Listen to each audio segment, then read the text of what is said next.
There's a reason you don't throw things away, even when you know you should, even when you haven't used it in years. You pause, you hesitate, and something in you says, just keep it. And most people think that's about the object, but it's not. It's about what the object represents.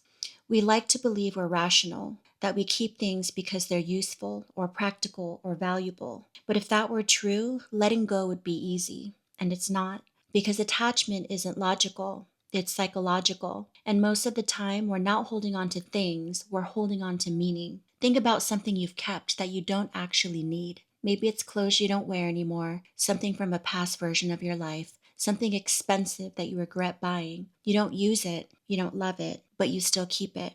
Why? There's a concept in psychology called the extended self. It suggests that people don't see objects as things, they see them as part of who they are. In other words, your possessions become extensions of your identity. That's why letting go can feel uncomfortable, because on some level, it feels like losing a part of yourself. This is where it gets interesting, because once something becomes tied to your identity, it's no longer just an object. It's who you were, what you believed, what you thought your life would be. And letting go of it means updating your identity, which is something most people avoid. There's another principle at play here: loss aversion. People feel the pain of losing something more strongly than the pleasure of gaining something new. So even if that object adds no value, your brain still resists letting it go because it registers it as a loss. This is why you keep things like gifts from people you have outgrown, items from relationships that ended, things tied to a version of yourself that no longer exists. It's not about the object, it's about the emotion attached to it. And this ties directly back to what we talked about in the last video. Because when you hold on to too many of these objects, they don't just sit in your space, they stay active in your mind.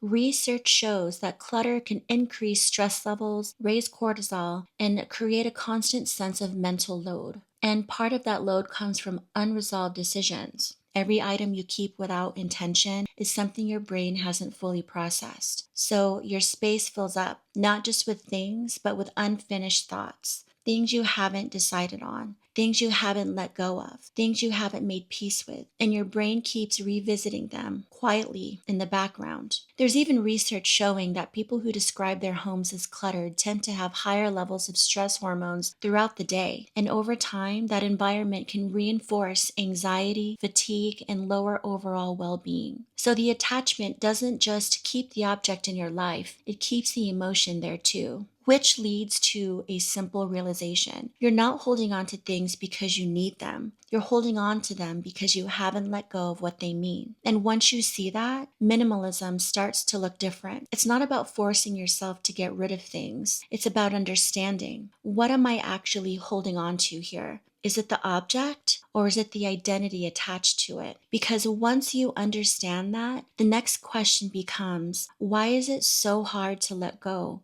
even when you know you should?